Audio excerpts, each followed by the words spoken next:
This episode of Finding Demo Surf Fishing is being brought to you by DS Custom Tackle. Head on over to dscustomtackle.com and take a look at all the things they have on the website. Rigs, floats, teasers, swivels, floats, beads, you name it. He's got them on there. If you need to get your stuff, head on over to dscustomtackle.com, fill up that cart, get those orders in, and get them sent out to you. His newest realm of the glow-in-the-dark floats that look like sand fleas, oh, yeah. Those are going to be nice in the winter this year. They're going to do so good for night fishing. I can't wait. Thanks for DS Custom Tackle for being a part of the team and being on the show. This week on Finding Demo Surf Fishing, we are again getting on the road, but we're back in the U.S. Yeah. Well, we're still in the U.S. I hope you enjoyed last week's episode with the Kids Can Fish Foundation. That was a lot of fun to talk to them. They got a great thing going, and they really have a good vision. I mean, how can it not be good when you're starting to talk about kids and helping them fish? I mean, that's awesome stuff right there.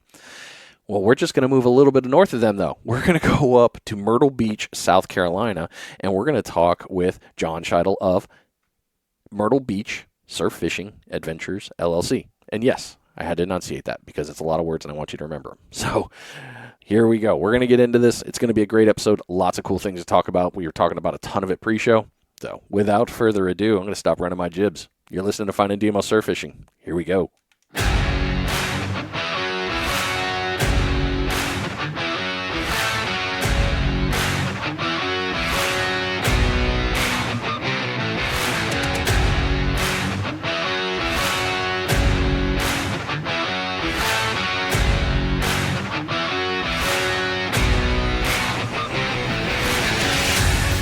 Yeah, buddy. New day, well, new week, new episode, all new great things. I love new. New and shiny, smells good.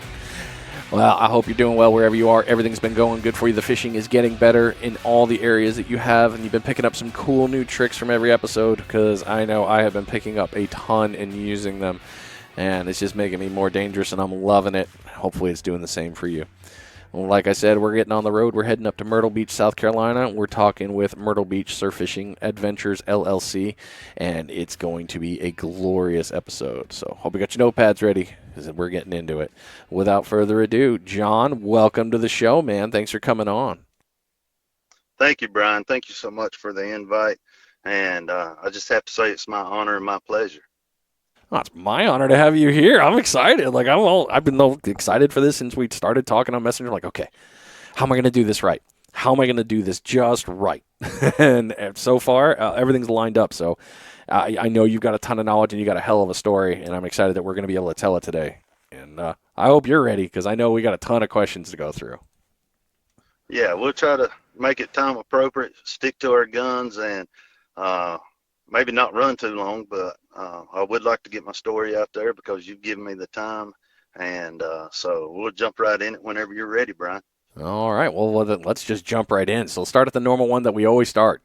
Tell us your story because it's going to be a good one and what got you into fishing. Well, Brian, so I'm originally from Western North Carolina, Cleveland County, Shelby area. And so from the time I was old enough to walk, I had a fishing pole in my hand. I would go out. Anytime my parents would let me out of the house, I would go find me a farm pond. I'd find a stream, a river, and I'd start, I'd even dig up my own night crawlers, my red worms, just to start fishing. So my first passion with fishing came from fishing freshwater, of course.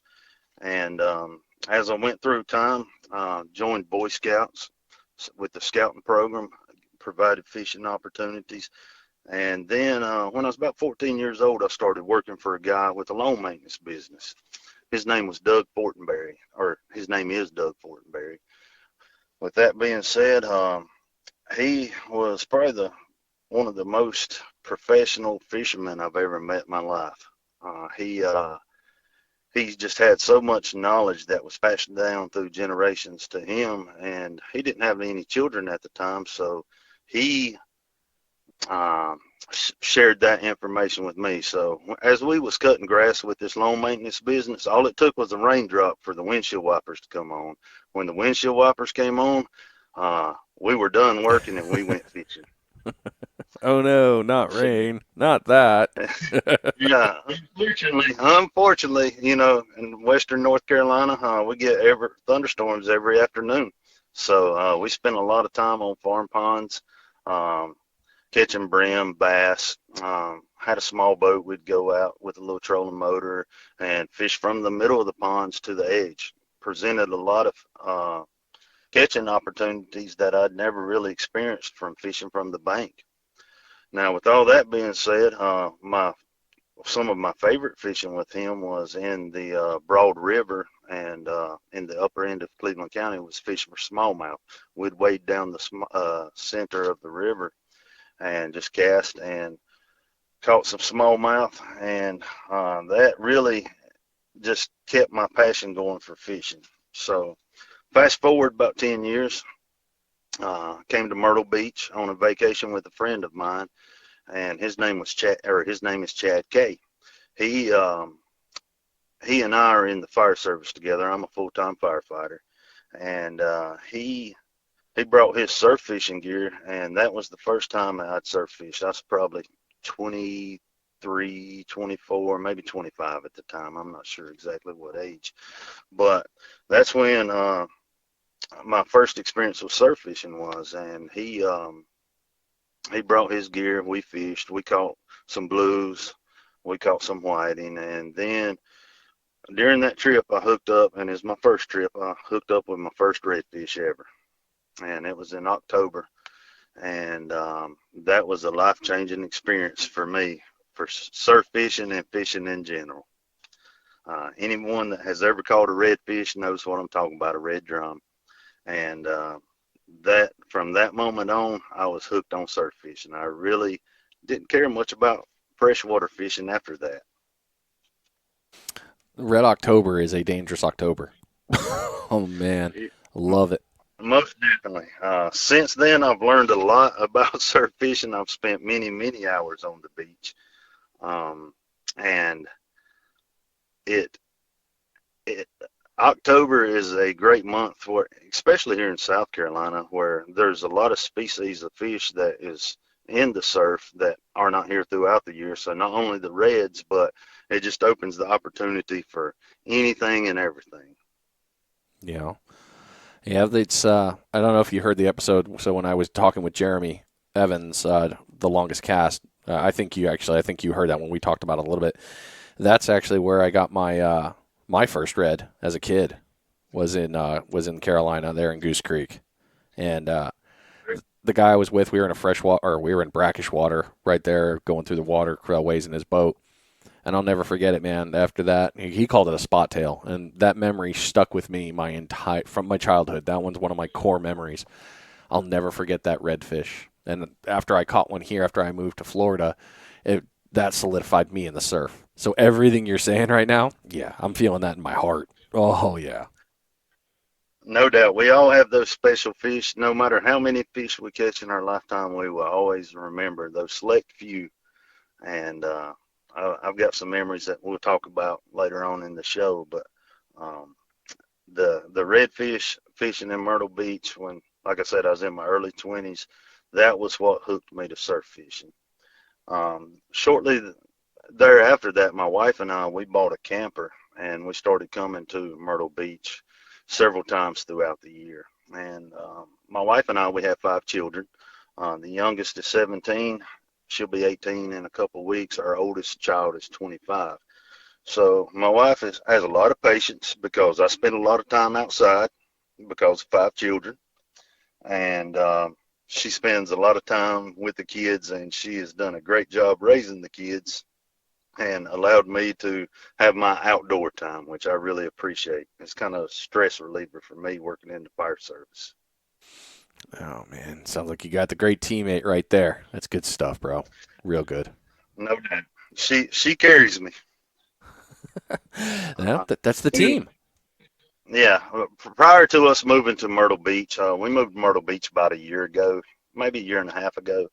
And prior to that, we lived in Western North Carolina, like I said. And up there, I had a deer processing business where I processed deer meat.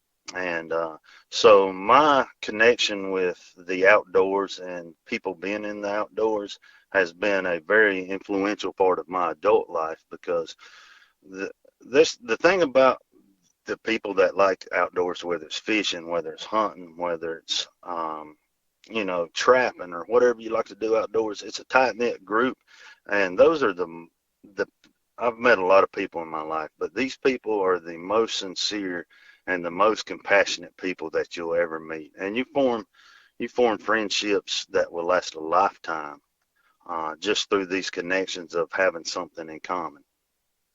Yeah, I mean, for sure. So this whole time, throughout your whole life, you started out in fresh, moved into salt in your 20s with your friend, and now that you're living there in Myrtle Beach, you're going to run a guide service. You've been in the salt pretty much the rest of the time. Is that pretty much correct? Yeah, that's correct. So I mentioned earlier, first time I fished was with Chad K. So shortly thereafter that, my wife and I, we bought the Right, camper. okay. So we were coming down 3 or 4 times a year. Um, and then, so we had the camper for about 4 or 5 years, and then her family bought a beach house, so we had open access to the beach. So we come down numerous times, and I surf fished every time, off season, in season. I would fish in December just because I enjoyed surf fishing so much. So the surf here in South Carolina is not very active in December, but you can catch some fish. Um, so I was fishing constantly, and then and I've done that for about 12 years. So I'm 45 years old now. With that being said, so once we moved down here full time, I started fishing, and I continued my fishing, I guess I should say, and I will go out and find new spots. I'm just sitting here searching, fishing, every avenue, every beach access, trying to find out, the beach structure, reading the waves and all that. And it's all came together over the past several years, and has opened up opportunities for me. That's great. Well, let's talk more about these opportunities here. Well, but we'll keep on with you because I want to keep on this path. Well, knowing all those ones there, what type of fishing do you like to do? Okay, ultimately, my favorite type of fishing is surf fishing. And one of the differences between me fishing for myself and me fishing with clients is when I go out and fish for myself or fishing by myself, I take two poles. I'm taking a pole that I'm setting up for big fish. And to me, big fish is anything over 3 feet in length. And then I take a small pole that I'm targeting anything less than 3 feet in length. And that's kind of unique here on the South Carolina coast because our fish I categorize in those two categories. And that way my gear and everything is set up to target those two species. Now, when I fish with clients, of course, I look at see, I try to talk to each client before I take them out fishing. And I'm looking to see what their expectations are. Are they wanting to learn how to surf fish, or are they just wanting to catch fish and have a good time? A lot of my clients are on vacation here in Myrtle Beach, it being a high tourist area of the United States. So they're just looking to come here, catch fish and entertainment, and then they're gone. And then some of my clients are looking to come in and, they may live here. They may have lived here for 2 or 3 years and they just want to learn how to surf fish. So each client that I go out with, prior to us going out, I have an in-depth conversation with them to just see what their expectations are. Dude, that's key. I mean, especially for setting up a charter, especially a successful one. You got to know your customer, know what they want, and hit that goal. So, all right. Well, now that we've started, I'm not going to do it. I'm not going to move into your guide service yet. You're not going to trick me. We're getting there. You almost got me. All right. No, Go ahead. let's keep on pace. Oh, we're on pace, man. We're doing just fine here. What is your favorite thing about fishing? My favorite thing about fishing is it's a relaxation time for me. So, like I said, when I'm fishing for myself, I'm taking two poles out, and I'm gonna have a cooler, and I'm gonna have an adult beverage in it, and it's about relaxation for me. Um, it's I whether the fish are biting, whether I'm catching, whether I'm not, just looking at the beach, looking at the water, looking at everything that's going on around you. So in the past 2 years since I've spent so much time on the beach, I've seen more of God's creations and noticed them and took them in than I ever have in my life. A couple weeks ago, I was sitting there fishing and by myself, and there was a bald eagle sitting on a rooftop right behind me on the house, just sitting there overlooking the ocean. And to me, that's the things that are priceless, that in the busy world we live in, that people never notice. And then you slow down and start taking things in, and you start noticing things around you. And to me, that is very relaxing, calming, and gives me peace in this crazy world we live in. It sure is now. And it's busy. That's the worst part of it. It is Very, super busy. very busy. Well, now that so those are your favorite parts. For on your time, not on a charter, how do you plan your fishing trips? So my fishing trips on one time, I look at the weather ultimately, um, and I look at the wind, I look at the tides, and then I look at the moon phase, and that's what I base my fishing trips off of. Now, with all that being said, people always ask me, is it better to fish at low tide or is it better to fish at high tide? Is the incoming tide better or is the outgoing tide better? Well, here in Myrtle Beach, it really doesn't matter what's going on with that. There's a secret to it that we'll cover a little bit later, but you've got to be where the fish are at. And these the between the sandbars is really the only structure we have on the South Carolina coast from Myrtle Beach up to the North Carolina state line outside of the inlets. And so you've got to be able to locate the fish. If you can locate the fish, you're going to catch fish. So there's a couple of secrets to that we'll get into a little bit later, but I don't want to jump ahead. Nice tease. Got me all like, oh, come on. I love it. Well, now, so that's how you planned it. How do you select your spot? So I've got my go-to spots that I fish by myself, which are different than clients, because I know what my physical capabilities are. Sometimes the clients, I don't know what their physical capabilities are, so it's hard for me to say, hey, we're going to walk a mile and a half and go to this location because we don't have easy parking access. So I will, me, myself, I know I can make it that mile and a half, and I know what I'm going to target when I get there. If I'm close to a jetty, I'm going to target the redfish, the black drum, sea trout. But those are the things that I can do by myself. Where when I'm with clients, I've got to figure out their physical capabilities before I can commit them to walking, 45 minutes. With that being said, when I'm with clients and we do walk 45 minutes, that takes away from our fishing time that we could actually be on the beach fishing. So it's all about expectations. It's all about catering the trip. And I just want to make sure every client gets what they're looking for out of the adventure. Okay. Well, now that you've selected your spot, knowing where you are going to go, how do you set your gear up when you're there? Now, what I mean by that is with sand spikes, are you putting them far apart, close together? Where are you, I guess I can ask these in order, but basically, how do you set your gear up? And we'll go from there. Okay, I'm going to go on the clientele side of it to start with, if that's okay with Of you, course, Brian. go right for it. But so normally I use a 4-pole setup, and with depending on the clientele, 3 of the poles I'm going to be targeting the big fish that we talked about earlier. That's anything over 3 feet. So I reference my poles as 1, 2, 3, and 4, starting from the left going to the right, and I'll have about 15 to 20 feet in between each pole. Now I use the PVC pipes that you sink into the surf.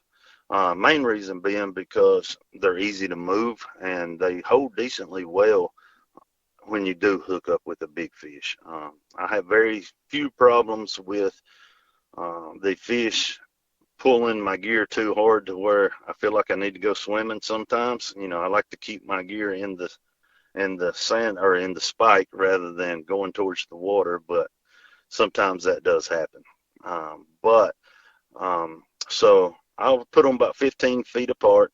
Rods number 1 and 2 are going to be targeting big fish. Rod number 3 is going to be targeting the small fish, bait fish, anything less than 3 feet. And then rod number 4 will be targeting big fish also. And then I use a fan pattern as I cast out. So rods 1 and 2, rod 1 will be at, when I cast it out, and just for lack of better terms, I'm going to reference a clock. So if you're looking at a clock, you go, rod number 1 is going to be about at the 10 o'clock position. Rod number 2 will be at 12 o'clock position. And then when I move to rod number 3, it's going to be targeting the smaller fish. So it's really not going to be fishing at the same distance as rods number 1, 2, and 4.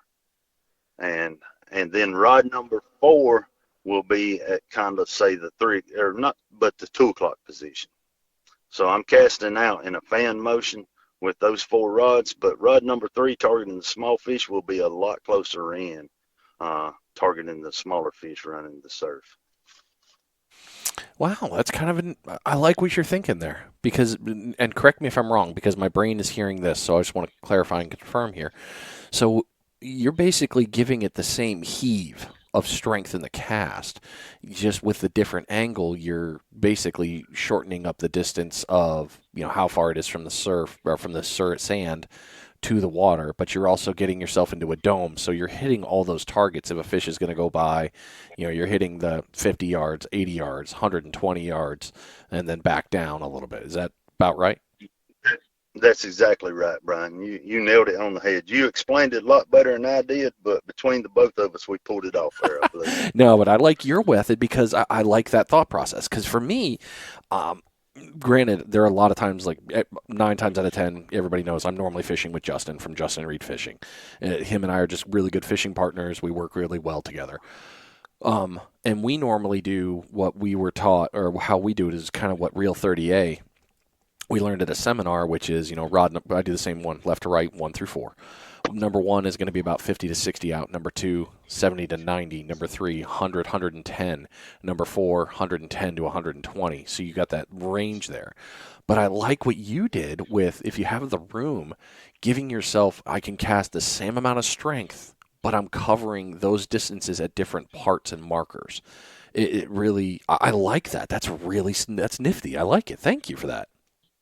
Yeah, my thought process behind that, Brian, is ultimately fishing rods side by side, and I target a lot of big fish, and most of my big fish are going to be sharks, red drum, or rays are going to be typically what I catch on the big rods. And with the tides we have here in South Carolina, you have to play that to your advantage also. Yeah, you do. It's always a north. It's always pulling north, or it's always pulling south. So you set your rods up accordingly. And sometimes the third rod, being the small rod, might move to number 2, and then I might have to, just depending on which way the tide's pulling. But with all that being said, the big rods, when I cast them out, I'm not so much worried about being in the channel where the typical fish that I want to catch on the small rod swimming. So, I'll have my bluefish, I'll have my whiting, I'll have my pompano running these channels on each side of the sandbar. But my big rod, where I'm throwing cut, and that's what I use, cut bait. I use cut mullet mostly on it. The fresher, the better. And then I'll also use fresh caught cut bait, being whiting or some bluefish. Now, bluefish, we have a limit on them here in South Carolina, so you have to be careful with your catch ratio. But you turn around and use them for cut bait, and I'm not so much worried about dropping them in the deep channel where the smaller fish are swimming, because I really don't want them biting on it, pecking on it, pulling on it. I don't mind to land it on top of a sandbar or in the back channel where the smaller fish are not at, and that way waiting on the special guy. And I have a very good success ratio just by getting it out of the zone where the smaller fish are at, and letting the big guy come to it and find it. Yeah, that works out. Everything you've explained works out perfectly with that setup. So, well done. I don't think you could do it any better. Thank you for that. Hell, I'm actually going to start using your fan technique. I'm sorry, I'm stealing it. I got to try that, man. That sounds a lot easier than how I do it. No worries. That's what I tell everyone. I have zero secrets. Um, I want everyone to be able to catch fish. Fish, whether they're fishing with me, fishing by themselves, there's plenty of fish out there. And that's, like I said, it's my passion. I love it. And I want everyone to be able to experience the same excitement that I get from surf fishing.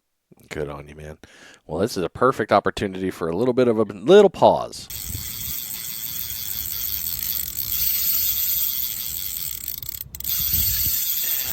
Bait check. That's right, ladies and gentlemen. It is your first bait check of the show. This bait check is being brought to you by The Sinker Guy. Head on over to thesinkerguy.com and take a look at the whole new redesigned website. He's got rigs, sinkers, terminal tackle, floats and beads, accessories, tools, fish bites. He's got it all. And he's got some secret things coming out here that you should see on the website very soon. Oh, yeah. We're talking about some new special. I almost let it out of the bag. I can't let it out of the bag. It's his thing to let out of the bag.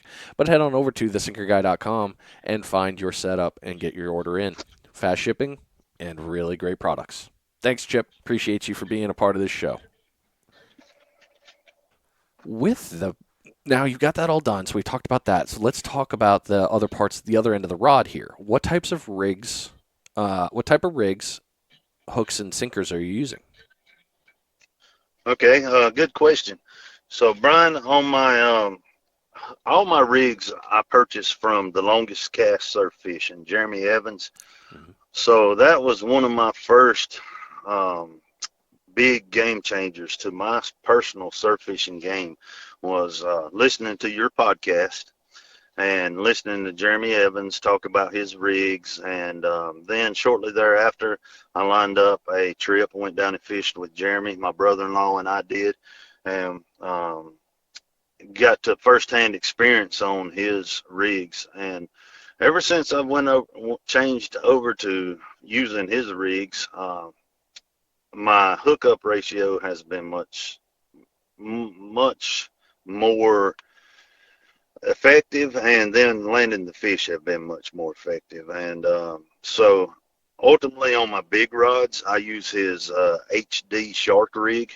I believe it's an 8/0 hook, and with a heavy mono line going down to, I think it's 230-pound maybe mono, going down to like a 210-pound wire leader to the 8/0 hook. So that's what I use on my shark rigs. Now, anytime I'm using the shark rig, I'm also targeting red drum.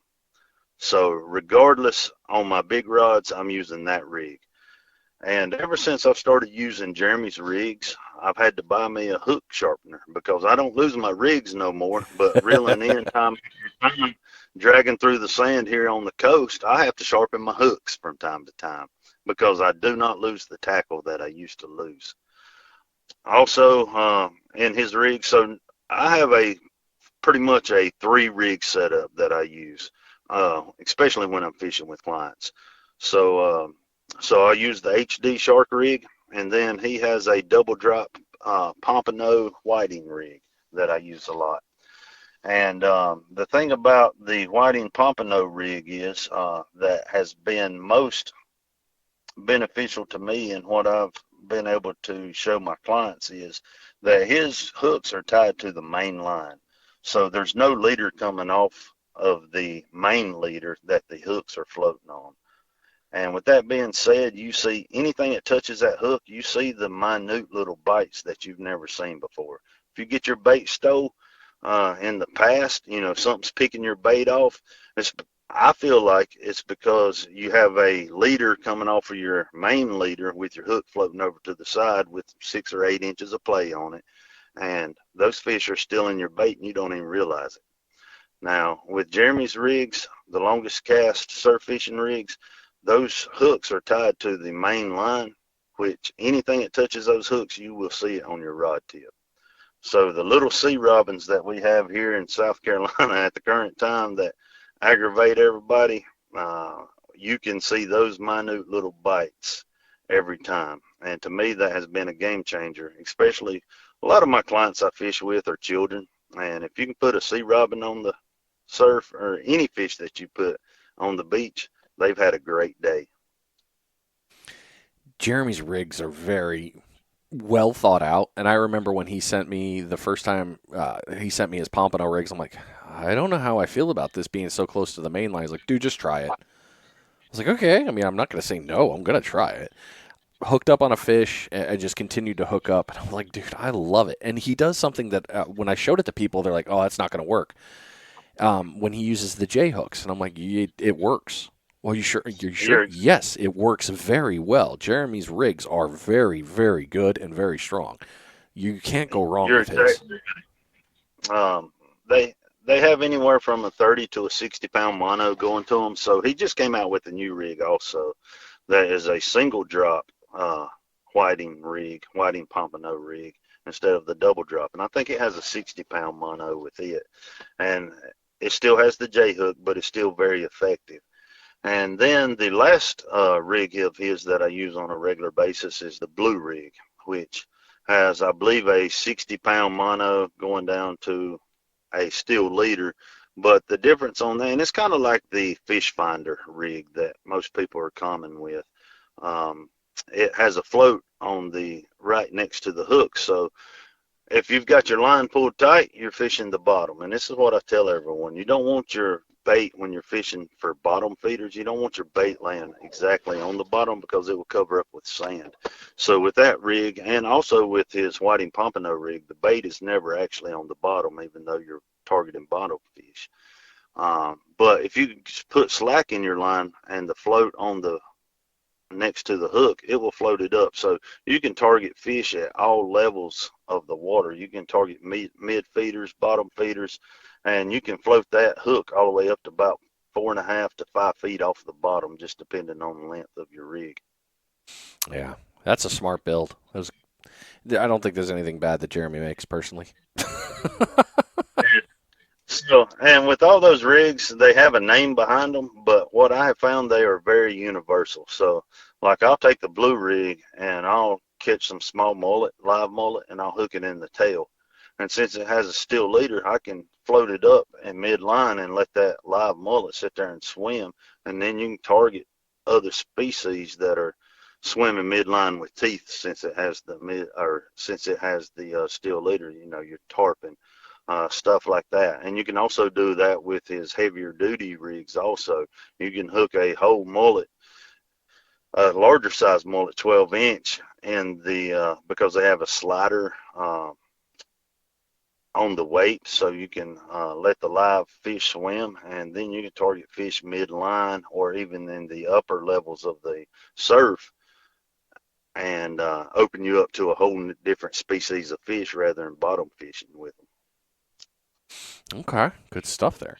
So you moved me into another spot here. What types of bait and lures do you use?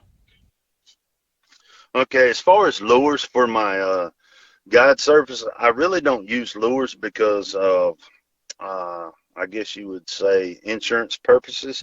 My insurance. Good call. Good call. Yeah, liability, I guess, is the correct terminology. For liability reasons, I'm not allowed to have an 8-year-old on the beach with a couple hundred people standing around slinging lures. So I straight bottom fish pretty much when I'm fishing with clients. It's kind of match the hatch. I'm going to throw a bait out there. I'm going to let it lay, and then I'm going to wait for something to come get it. I use a local bait shop here in my area. It's called Garden City Bait and Tackle. That's where I buy all my fresh bait at. Every trip I take a client out on, I purchase fresh bait. So on my small rods, this time of the year especially, I'm using shrimp. There's plenty of mullet in the surf right now that I could catch. I take my cast net with me on every trip. But it seems like here lately that maybe they're kind of like tired of the mullet because there's so many of them, and the fresh shrimp has been the hot ticket item. And so I get all that at Garden City Bait and Tackle. It's on Highway 17 here in Myrtle Beach, or just outside of Myrtle Beach. It's a Merle's Inn address. And Bob Kay's the owner. He takes great care of me. So if you're ever in this area, I highly recommend going seeing Bob at Garden City Bait and Tackle. and he'll take care of you. Mention John from Myrtle Beach Surf Fishing Adventures, and he'll probably charge you $3 or $4 more. There's your discount. Maybe he'll pass it on to me. I doubt it, but maybe he'll pass it on to me. There you go. You never know. Well, how do you adjust your tactics for fishing when the bite isn't on fire? So what I've learned is when the bite ain't on fire, as far as adjusting the tactics, I constantly do that. If we're not catching fish, if I'm not catching fish, if we're not getting bites, I'm always going deeper, going more shallow, changing my baits. I will do a different presentation. But whenever, from the guide service point of view, whenever the bite ain't hot, and so when I take clients out, I do a 4-hour surf fishing adventure. And so it goes from 7 in the morning till 11 in the morning, or I do a 3 p.m. to 7 p.m., depending on the time of the year. In July, I'll do 4 p.m. to 8 p.m. But so the fish that we're targeting, a lot of times when we're targeting the smaller fish, we're waiting for fish to pass through. They're not laying on beds like when you're freshwater fishing. So we're waiting for fish to pass through. It's kind of a sit and wait game. But while we're sitting and waiting, what I found works the best, if you can tell good jokes and entertain someone, they're going to have a good time. You got to help them understand the process what is in front of them. So the children that fish a lot and fish freshwater, they are very attentive and pay a lot of attention, and same thing with the young adults. But I also fish with this younger generation that are used to playing video games where everything happens at a second's notice, that sometimes whenever there's a 20-minute span of period where you don't get a bite, they kind of start losing interest. And so that's where you have to become an entertainer. And that's what I found with being a guide and taking clients out, is you have to find ways to keep them interested in the surf fishing when the bite ain't on.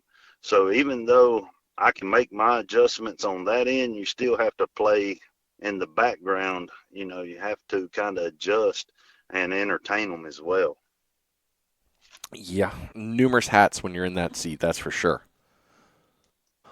Well, yeah, so we've talked about what you like to catch and all the gear there. Let's move into some fun stuff here. What is a bucket list fish that you want to catch one day? Okay, so my bucket list fish, I have 2 of them. So I've never caught a citation drum, red drum. And so that's something me personally I want to do. So fishing here in South Carolina in the Myrtle Beach area, they really don't issue citations because it's a slot fish. So so you can keep anything between 15 and 23 inches on a red drum. Anything less than 15 inches, you have to return to the water, and anything over 23 inches, you have to return. So there's no way to get a citation fish in my area in South Carolina. So when I say I do want to get a citation fish, I guess I'm comparing it back to North Carolina, where I'm originally from, to where they allow you to check those in and get that, so I'm looking for a 40-incher plus. That's a big fish. And then my second bucket list item, and I've caught several of the smaller, so in the shark species, hammerheads where I'm at. So I'm wanting to catch, 6-7 foot hammerhead. I've caught numerous bonnet heads, some smaller hammerheads, but I really haven't tapped into that big guy yet. So that's my second fish on my bucket list, that whether it's with a client, whether it's personal, I want to make it happen. Pure muscle. That's all that fish is. Every time I think about a hammer, it's all I think, pure muscle. And I guess that goes back to my firefighting experience. So I'm a adrenaline junkie. So the bigger, the better, the more dangerous, and that's a big part of why I really enjoy surf fishing, because you never know what you're going to catch. You never know what you're going to hook up with. I always target, no matter whether I'm fishing by myself or with clients, I've got at least one rod targeting the big guy. And we're blessed here on the South Carolina coast. They are a lot of big guys here, but sometimes if you don't have the correct equipment and the tackle, you don't get it in. It breaks you off.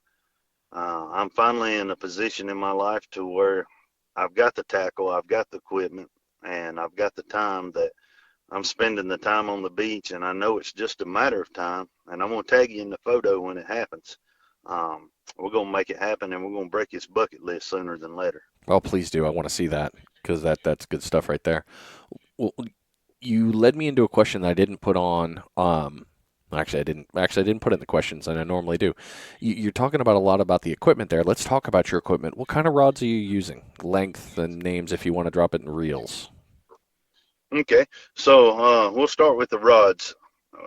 Primarily, I'm using, and I've picked up a little sponsorship here recently through Bass Pro and using their house brand Offshore angler rods. So primarily right now I'm using Offshore angler rods, and depending once again on the clientele, and I'll explain that more in just a moment, I go anywhere from 8 feet up to 12 feet. So my big rods, when I'm shark fishing, red drum fishing, my big rods, I'm using 12 and 11 foot rods for those guys. And then if I've got smaller children, and when I say smaller children, that can be anywhere from 6 years old up to 16 years old. So they need a lot of help when we're on these excursions if they hook up with anything of any size. So I try to keep some small rods in the rotation. That way, when we do hook up, it's a little easier for them to handle, and then it's a little easier for me to help them. But all my rods I'm using right now are offshore anglers, and then I'm using Penn reels, Penn Battle and Penn Spinfisher. And on my big rods, I'm using the 8,000 and 8,500 size Penn, and on my small reels, anywhere from 4,500 to 5,000. That's what I'm using. So you got, with all those ranges there, what kind of pound test are you using for line? Okay, so for my small fish and on my small rods, I'm using 30-pound braid, and then that's ultimately running to the longest cast surf fishing rigs. So it's either going on my small rods, it's either going to be the whiting pompano or the blue rig, and then on my big rods, I'm going to be using 50 to 80 pounds. So on my 12-foot rod, I use 80 pound, and on my 12-foot rod, I use 50 pound, and on my 11-foot rods, I'm using 80 pound not mono, but braid. Nice. And that's also running to the longest cast surf fishing rigs, and it's going to be the HD shark rigs, what I'm tying those off to. Perfect. Yeah, that's a good setup right there. Nice, strong, and you're not going to have anything to worry about there with the gear. So well done, and congratulations on the new sponsorship with Bass Pro. That's awesome, man. Yeah. So I got a little sponsorship through them and also through Penn. So that's why I'm also using the Penn reels and throwing them out there. And so that has been a big help. I do a lot of pictures, a lot of videos, and reimbursement. They help me out with my reels. I use their equipment and advertise for them. With all that being said, a lot of my rods for personal use, so when I'm using the 12-foot rods, that's a little bit overkill for a lot of stuff you could catch here on the South Carolina coast. I could catch the same fish with a 8-foot rod, but I fish with a lot of inexperienced fishermen and fisherwomen and fisher children that with the extra rod length and the extra size in the reel, I can tighten the drag down and we can crank them in versus understanding your equipment, playing your equipment, and bringing it in, if that makes sense. Yeah, absolutely does. Let's move into your business. So what got you into guiding? So I knew this question was coming along, and I gave it a lot of hard thought. And Brian, the biggest thing with why I started doing the guide services and got opened up to it is I've mentioned in my past how I spend a lot of time outdoors fishing and one thing and another, but here in this area, Myrtle Beach and this area is very tough fishing in the summertime. If you can catch fish in Myrtle Beach, you can catch fish anywhere, in my opinion. Now, I've not fished a lot of other places, but with our temperature and our water depth, it's hard. You've really got to be on top of your game to be able to put fish on the beach. With that being said, I've been sitting on the beach numerous times and someone be fishing to my left and someone fishing to my right. I'm catching fish and neither one of those guys are. And they always come up to me, hey, what are you using for bait? I'm using shrimp. Well, I'm using shrimp too. Why ain't I catching fish? So it comes back to reading the beach structure. And I'm going to tell a quick story right quick if you have time. And we're good. We got plenty of time. This was an eye-opener for me. So it's been a couple of years ago I was fishing and a guy come up to me and he said, hey, I want to introduce myself. And honestly, to this day, and I hate to say this, I can't remember his name. I'm terrible with names. I can't remember names for nothing. But anyways, he introduced himself, and I told him my name is John. And he said, I got to tell you something. I've been sitting back here watching you, and you've got the secret to life figured out. I said, oh, yeah? Sir, exactly what is that you're talking about that I've got the secret to life figured out? Because I'd like to know, because I don't even know that I've got it figured out. He said, I've been watching you, and you're the only person on the beach that's catching fish, and everyone else isn't. And I said, yeah, sir, I fish here a lot. I've got a lot of hours on the beach. And he said, but the secret is that you figured out is you've got to be fishing where the fish are at. He said, none of the rest of these guys are fishing where the fish are at. And I thought about that. And, he's exactly right. So it goes back to reading the surf, knowing where your sandbars are at, because like I mentioned earlier in the podcast, that the only structure we really have are these sandbars. And if you do not put your bait in the deeper channels where the fish are swimming at, you're not going to catch fish. And that's why a lot of people say, hey, high tide's the best time to fish, because they will go out and they'll catch fish at high tide because they're casting the same distance always. And then they go fish at low tide and they cast that same distance, but they ain't catching no fish because they're not fishing where the fish are at low tide. You have to change your distance and the depth that you're going to fish in these deep channels on either side of the sandbar. And that's the adjustments that most people don't realize you have to make fishing in this area. Well, you took care of that question for later. That piece is huge, especially with the whole East Coast. And you put it so eloquently that I couldn't have said it better, because you basically just took what I've tried to say 5 or 6 episodes ago. When it comes to the tides over there you guys have, it's such a big throw of distance that you've got to be in a different zone every time. So Yes. you figured that out. I've heard you say it many times on your podcast that you guys have one tide a day. That makes me so jealous. That makes me envy you. But with that being said, we have 4 tides a day. So we have roughly, it's about 6 hours and 20 minutes roughly between our tides. So it's constantly making adjustments, where the tide's outgoing, tide's incoming. There's adjustments to be made, and that's why I set my fishing excursions up in the morning and in the evening, because at some point in time I'm going to catch a full-blown, hey, we're going to fish in this channel, and the fish are going to be in that channel. We're going to have a slow period, but at some point in time during that 4 hours, we're going to catch fish. We're going to have a good time. At other point in times during that 4-hour period that we're fishing, it's going to be a little bit slow, and that's when I'm going to teach you how to read the surf. And that's when I'm going to teach the clients how to make the adjustments and how to figure out where the fish are at. So it works to advantage for me by having the slow times. If if you have a way of being able to help the client understand what's going on. Okay. Makes a lot of sense right there. Well, before we move into the next question, we got to take a small break here.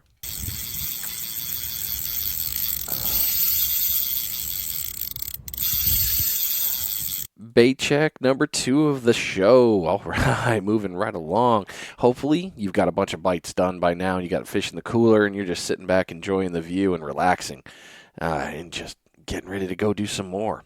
This bait check has been brought to you by Ninja Tackle. Head on over to ninjatackleva.com and take a look at all the products that they have available. Akios Reels, 6 Sense rods, apparel, ES lures, Fishbites, Frisky Fins rigs, if you wanted to get your hands on those, hand-tied ninja rigs, the coveted Ninja Tackle, Ninja Dagger rods, all the way from 7 up to 12. And if you were into firearms and firearm accessories, you can take a look at the new Ninja Ckle section. Lots of different great things in there, from the Holsun sights to ZEV guides. Lots of different stuff available. So head on over to ninjatackleva.com, get your order taken care of, and get yourself all set up on your fishing and firearms needs. So we started talking about what got you into guiding. Now let's talk about what comes with going on a trip with you when you are going out guiding. Okay, so what comes with going on a trip with me when I'm guiding is, so I talk to the clients prior to going out on fishing excursions. Usually I'll reach out to them 2 or 3 days prior to their appointment and just confirm, hey, this is their meeting time, and what are you guys wanting to target? What are your expectations from this trip? And so Myrtle Beach is in Horry County. So one thing we can't do in Horry County is target sharks. So that kind of eliminates that from fishing in Horry County if they're wanting to target sharks. So just a couple miles south of Myrtle Beach is Georgetown County, where we can target sharks. So if they're wanting to do a shark fishing excursion or have the possibility of targeting sharks, we need to go about 10 miles south. And we'll fish in Garden City or Lynchburg, or not Lynchburg, but Lynchfield Beach, somewhere in that area. And I've got several spots that we'll go to, but number one, I figure out what the client's expectations are. And then number two, I try to figure out where their location is. Where are you staying? Because I want to pick the most convenient spot for them. And that's one thing that I always try to do is if they're staying at an oceanfront resort or in beach house, I will go to their location. The South Carolina surf line from Pawleys Island all the way to the Little River on the North Carolina state line is pretty much the same. So I feel very comfortable and have had great success fishing from Pawleys Island. So I'll go to wherever is best for the client. I bring everything with me, the rods, the reels, the tackle, the bait. I bring chairs for them to sit in. That way when we do have slow times, or if, I'm fishing with someone that is a little bit elderly or has a physical disability, they're able to sit down. And also a lot of my clients, they let me know ahead of time that, hey, we may have a physical disability go on, and I'll cater to those needs. Whatever needs to happen, I make it all about the client and how we can make the best adventure for them and them exceed their expectations. Nice. It sounds like every trip with you is going to be glorious. I'm sorry. Like, I'm excited for you. I'm like, all right, I want to go fishing. Let's go. And that's one thing that I'd like to touch on also, that at the end of the day, it's always fishing. And a lot of clients get that, and some clients don't. I've had zero problems since I've started this business up with clients having any complaints on the number of fish or the quality of fish that we caught or catch, because I always try to disclose that up front, that at the end of the day, it's always fishing. There's always outside elements that we can't control. The best thing we can do is present the bait and present it the proper way to the fish, or what works for me. That's what I call the proper way. Now, anytime it comes to surf fishing, there's many different techniques, many different avenues, and my way is not the best way, but it's what works for me in my area. And my clients have always been happy and get very good feedback from them. But at the end of the day, it's always fishing, and Mother Nature will make a fool out of you if you let her. Yes, she will. She's vicious, but we love her either way. Well, Absolutely. so you kind of talked about this, so I'm going to summarize the question. So when I asked you, I was going to ask you about what do you normally target when you're on a charter, but you already brought that up that you really kind of asked the group that you're taking out, hey, what do you guys want to do?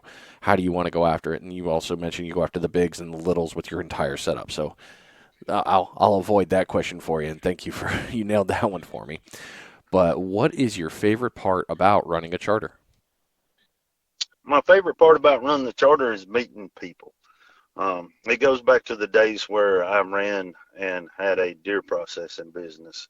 And like I said, that's the most loyal. You will make more connections and more friendships. So from the point that they book the excursion or the adventure, we've got something in common. They like to fish and I like to fish. So no matter what, we have something in common going into this first time that we meet. And then the whole time we're on the beach, we're getting to know each other better while we're catching fish. And then also, with that being said, everybody that walks up and down the beach, there's very few people that come by and don't speak to you and say, hey, have you caught anything? What are you catching? What's biting? Can I see what you got in your cooler? It's meeting the people, having the conversations, talking, and it's all like-minded people. And that's one thing I've learned about living on the coast is people down here are not angry. They're not mad. They're happy to be here, and I'm right there with them. I'm very blessed. I've told my wife, I have two of my most important passions, or two of my best passions in life, is running in burning buildings and fishing. And I've been blessed to be able to do both of those and do it at a scale to where I get paid money to do it. Yeah, that is pretty glorious, man. Again, another little found the secret of life moment right there, in my opinion. So, well, there you go. You kind of answered this earlier, and I don't know. I'll ask it anyway. But how is running a charter different than your normal fishing day? So running a charter from my normal fishing day is going to be much more relaxed. Whenever I'm fishing for myself, I'm much more laid back, and it is what it is. Now, when I'm on a charter with people, my goal is for them to catch every fish possible that is in the ocean in front of us or in the surf. So I'm working hard. I'm putting fresh bait on. And Brian, you taught me this. You have a bait check every 25 minutes. So, Yep. yeah, on my small rods, every 25 minutes they get fresh bait. Now, if we're 5 minutes in and we're getting good steady bites, but they're not, and this is the way I explain it to my clients. So I'm gonna get off. I'm gonna go on a little rant here for a Send second. it. So here in the South Carolina area, whiting, they're kind of a pesterous fish. My favorite fish to eat, by all means, out of the surf, or one of my favorite. But so they'll pick at my bait. They'll sit there and pick at it and pick at it and pick at it, and then after a few minutes, they'll swim off, and they'll come back and they'll get a little ways away, and they'll say, "You know, that shrimp was pretty good. I'm gonna go back and get it and take it to the table." And then they'll come back, and when they come back, they're gonna hammer down on it, take it to the table. So one of the hard things to do is get my clients to wait until they take it to the table rather than picking it up, reeling it in when they're sitting there pecking at it. So, that's the things that trying to coach the clients through that. And then you got your bluefish or your pompano. Them guys, they're taking it to the table from the get-go. They'll go up to the buffet bar, they'll see that shrimp, and they're carrying it to the table from the get-go. They ain't going to taste it at the buffet. They're taking it. And so, just reading the different bites and understanding the different bites that we have in the surf here. And then on your big rods, the reds and the sharks, and even we catch a lot of large stingrays. Them guys, they take it. They're trying to get to the Gulf Stream as quick as they can. They get it and they take off. And those things put up a fight. Just that wingspan is pure water. It's like, oh, you're Yeah, going to be fighting. once they get them wings flapping, they're hard to deal with. And then if they ever lay down on you and Oh, suck yeah. to the bottom, that's a whole different ball game. But um, at the end of the day, they're all fun to catch, and that's what my clients look for. 90% of them are looking for something fun. They're more in it for the sport fishing side of it rather than taking something home to eat, because a lot of my clients are on vacation and they really don't have the means to cook what they catch or preserve it until they get home or whatnot. And so, a big part of my clients are just looking to catch something big, put on a good fight, and have a good time. Yep, absolutely. Makes sense. Well, what makes your charter different from others in a saturated guide fishing market? Good question, Brian.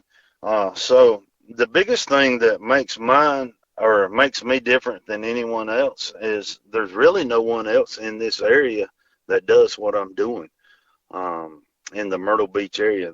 They are a few other people do inlet fishing, but with what I'm doing, the business side of Myrtle Beach Surf Fishing Adventures is I'm targeting people that are on vacation. And so this is what I tell, or what I say a lot, is that when people come on vacation to Myrtle Beach, the women want to go shopping and they want to go do shows with their children. The men are either going to play golf or they're going fishing. So I'm concentrating on the fishing side of it. A lot of them like to take their kids fishing with them. So that's something that I cater to. I work great with children, and I look forward. I actually seeing the smile on the child's face on the fish they catch is priceless. And then you have a lot of people that fish that they get seasick if they go out on a boat. So there's a lot of boat charters down here that would take you offshore or fish the inlets or go to the Gulf Stream. But there's a lot of those clients that I fish with that they just get seasick. They're not going out on a boat.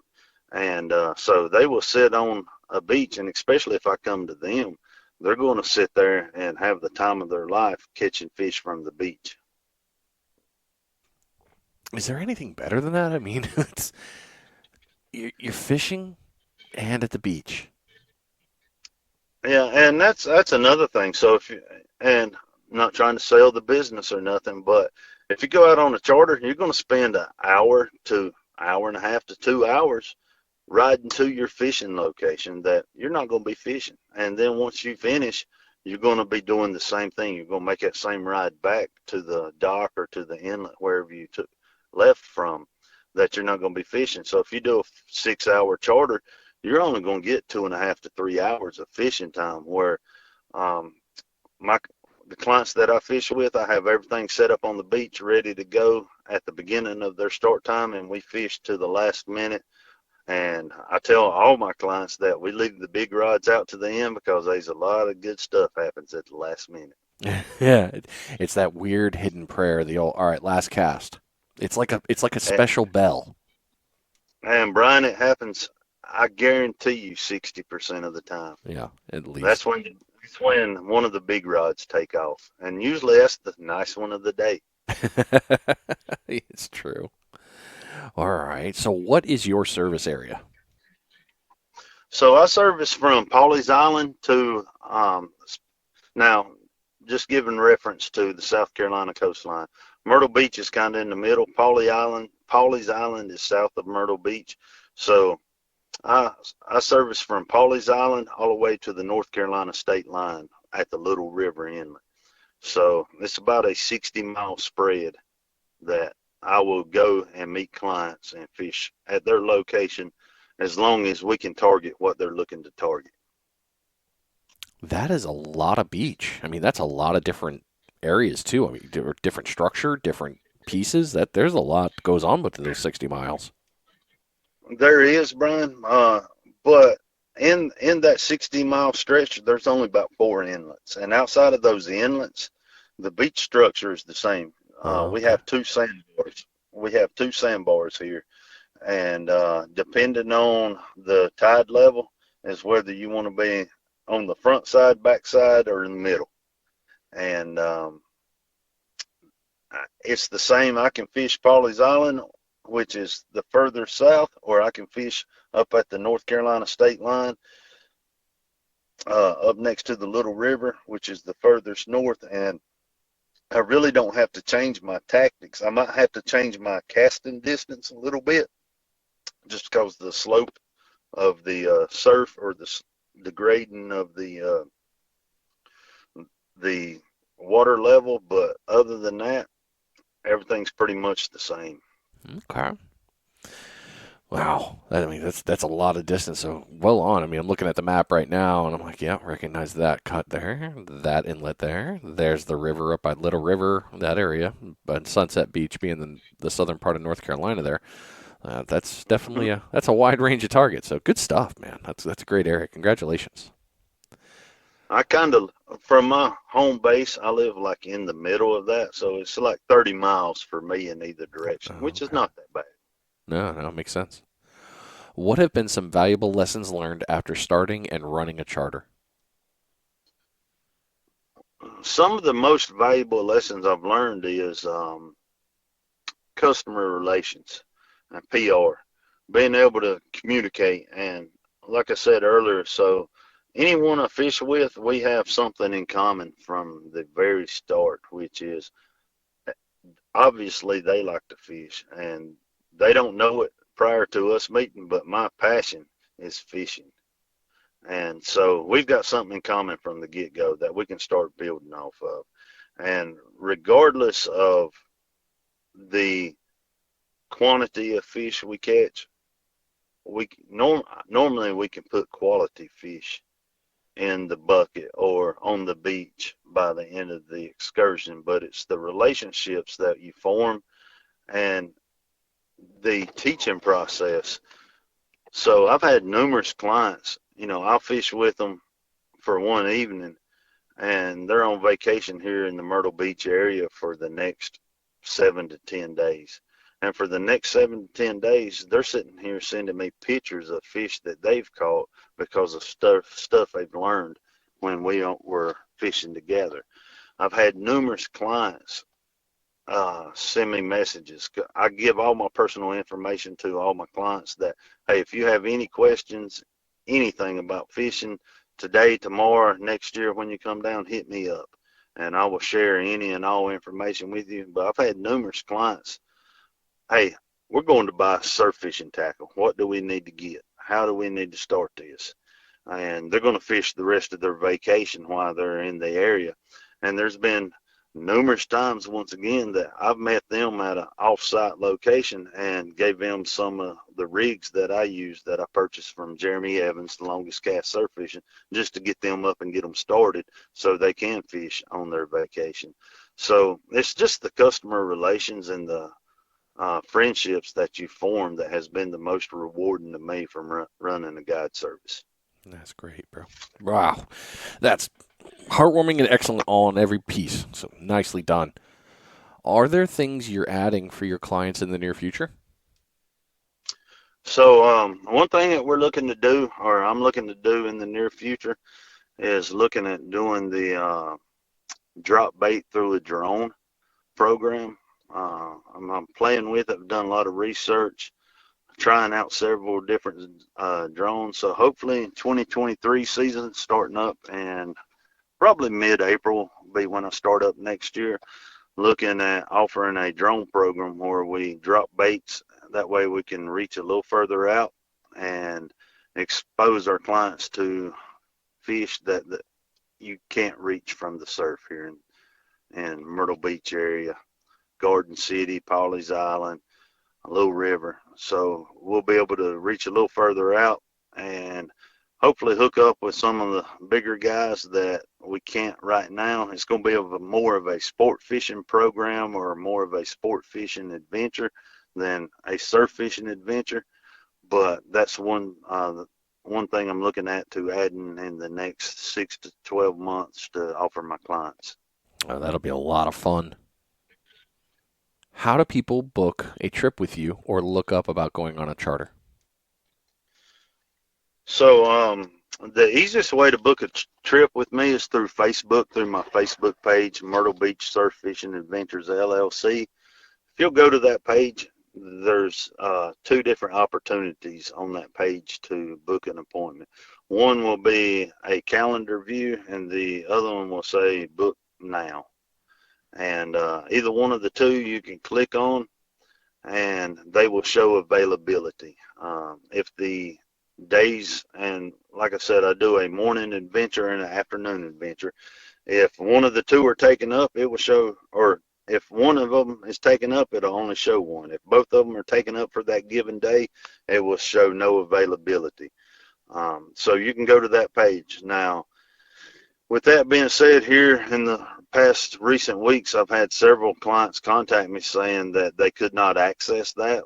So anyone that wants to book at given any time, you can message me through Facebook Messenger, and also I have a Instagram page that's, this is a long name, so I'm gonna write it out there, or I'm gonna say it out there. So it's Myrtle _ Beach _ surf _ fishing _ adventures _ LLC _ Brian, I hope you can tag that in the comments. Oh, I got it, man. That's easy. Okay. That hyperlinking all day, man. Hyperlinking and hashtagging. That's what I do in the post show.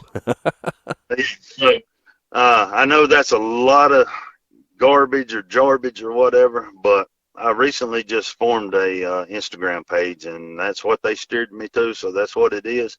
But you can also message me through that. You can message me through any one of the social media platforms, and I will filter through the calendar and make sure that you get what you want if it's available as a customer. Nice. Very nice. Well, that leads right into this one right here.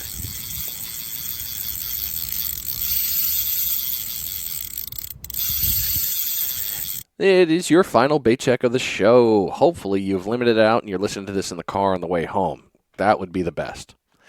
This bait check has been brought to you by Fishbites. Head on over to fishbites.com and take a look at all the stuff they have. You need saltwater bait? They got you covered. Fight clubs with the curly tails, the fighting shrimp. Oh yeah, popping corks. Maybe you want the brawler. All that stuff works in the surf too. But if you like to do the same way I do, I love using the cuts, the strips, the fishing bites, the fishing strips, all those together, all those flavors. I'm a big fan of the crab personally, electric chicken. That's my go-to. That and the old clam, the sand flea. Coquina clam is nice, but I'm a big fan of the sand flea. They have a new product called Fishbites Chum. You need to take a look at this big block. It's going to be great. So if you're a boat guy, kayak, or any of that stuff, you use this chum block, as long as it's legal to chum in your area, is going to be really good to be used. So take a look at all that stuff from the saltwater side, and you can't go wrong. They've also got apparel and the Fishbites trading post over in the St. Augustine area. If you're in that area, head on into the shop and take a look at all the products that they have available to get your hands on. They also have ckle available online, so don't sleep on that. Head on over to fishbites.com and get yourself set up for success. All right, winding it down here. Now we're moving into the nice stuff. What has been your favorite fishing memory? So prior to you doing that, Brian, I got to back up for just a second. If you back don't it mind. up. Back it on up. And we'll ask that question again. So with the Fishbites being the sponsor of this episode, I do have to admit, and one of my favorite top secret baits is Fishbites. So anytime I'm fishing for small fish, whether it's pompano, whiting, bluefish, croaker, anything I'm fishing for on my small rods, normally I'm using shrimp, and then I will also always back it up with a piece of Fishbites. The Fishbites, I use the triangular pieces, if that makes sense. Yeah, you cut it into small triangles. Yep, and I'll use those. I'll put a small piece backed up with a piece of shrimp, and that way that is my, every time, always in my box. Every time I drop a bait in the surf, it has Fishbites on it. So I had to, and I failed to mention that earlier, but with Fishbites sponsoring this upcoming episode, I had to drop that in there. And if any and all of my clients know that, because I send them home after we fish every trip with a empty pack, because we normally empty it of Fishbites. That way they know what to use and get in the future. That's actually a smart trick, because I mean, if I was on a trip and the guy gave me what was using and being successful, oh yeah, I'm going to buy that stuff. Yep. So far, this year in the current area in the past 2 months, it's been the sand flea, the two color, uh, I'm terrible at explaining this, but it's the orange color kind of with the neutral color on the backing, Yeah. Yep. sand flea. The dual. Yep. It's been on point. The pompano right now are killing it in our surf, and my clients are loving it. So Good stuff. every trip I have to buy a new bag. So there we go. All right, let's see you, buddy. All right. So we'll move into that question because I can edit that and get it all set up. We're good there. All right, What moving on to my favorite catch what has been your most. favorite fishing memory? Okay, so my favorite fishing memory. So last May, like I said earlier, I work at the Charlotte Fire Department. Myself and everyone on my shift with me went on a fishing trip out of Morehead City, North Carolina. We took two separate boats, small charters, and there's 6 guys on one boat, and there's 6 guys on the second boat, which I'm going to consider myself on the first boat, and we were fishing with the Dancing Outlaws out of Morehead City. We went out, was targeting mahi, we were targeting wahoo, but this was the week, maybe 2 to 3 weeks before the Big Rock tournament they hold up there every year for the Big Marlin tournament. And while we were out there fishing the Gulf Stream, we hooked up with a marlin. We hooked up with 3 blue marlin that day. But this guy that we ended up catching, he's 468 pounds. And I learned shortly thereafter that's a fish of a lifetime. And me being a good old country boy from western North Carolina that's currently living in South Carolina, I did not realize what a big catch it was.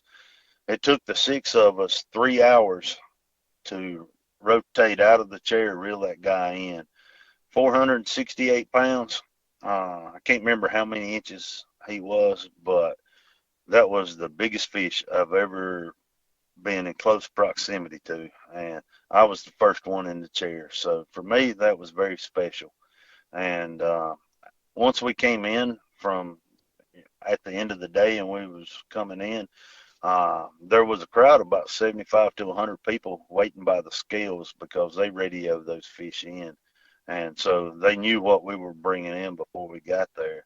And we pulled that guy up on the scales that they weighed the fish in at the Big Rock tournament and took pictures and all.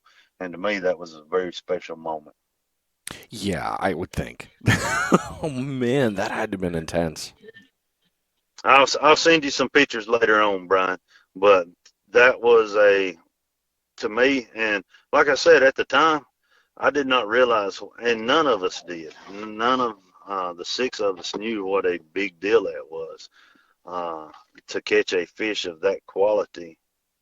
And that was one of 3 that we landed that day. The other 3 were a good bit smaller, but still put up a good fight. But we ended up boating that guy. And I'm like, honestly, whenever we was fixing to put it in the boat, I'm like, that big old son of a gun's getting in the boat with us, because it's just a small yacht. It wasn't a big boat. And the fish took up all of it. Yeah, I bet it did. Wow, nice. That's a great memory, man. Really, really great memory. Oh, so I mean, with that, then, where would be a dream place for you to go fish sometime? So I've been blessed. I've fished a lot of places in a small area that I've traveled. um, and so my wife and I, we like to spend time on the beach together. And you done the episode last week from Australia, Oh which yeah. is one of my, yeah, that's going to be and when I say last week, we're referencing the 1st of September. But that's one of my go-to continents that I like to go to and fish. But also the Gulf side of Florida with the clear water. I would love to fish because I'm used to fishing the Atlantic side of the eastern United States, and the clear water is not so much it's just not here. Yeah, We have a little bit, a little bit. I've been to the Gulf side of Florida, and it's very pretty, and that would be somewhere that I would like to, in my future endeavors, me and my wife to go to and be able to fish. Well, I look forward to when you come down here, because when you do, I hope we can go fishing together. I'll give you a shout, no doubt, my friend. Perfect. All right, so we're coming up on the last two questions here for you. What do you recommend a new angler should do before ever putting a line in the water?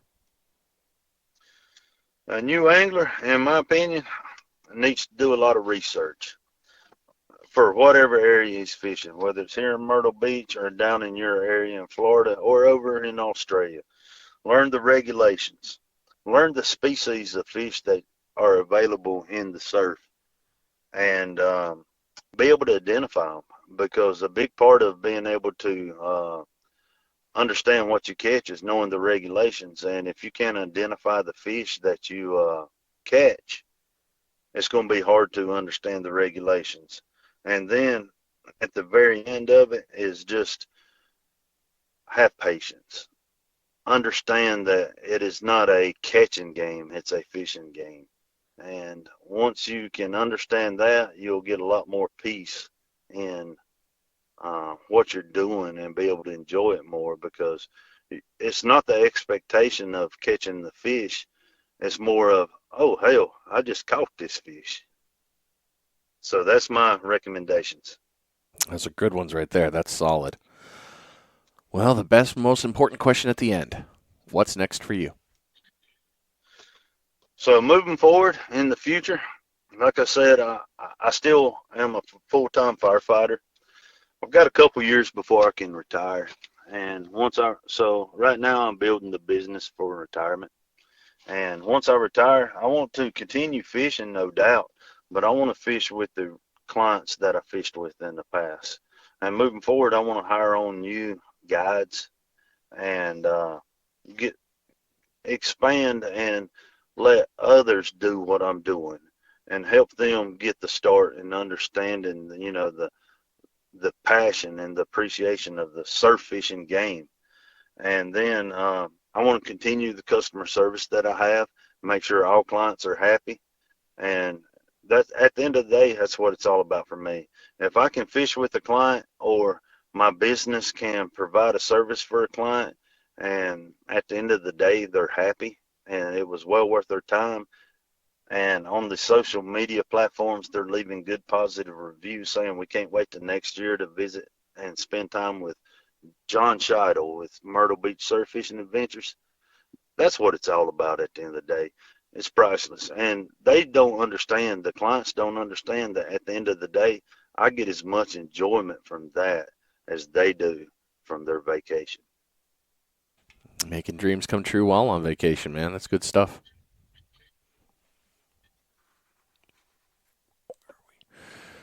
Well, John, thank you so much for coming on the show tonight and having the conversation and telling us all about your business. I seriously appreciate it, and I've enjoyed every minute. You've given me some great knowledge to try the next time I'm out surf fishing, and if I'm ever in Myrtle, you can rest assured I'm calling you. We're going fishing. That's for sure.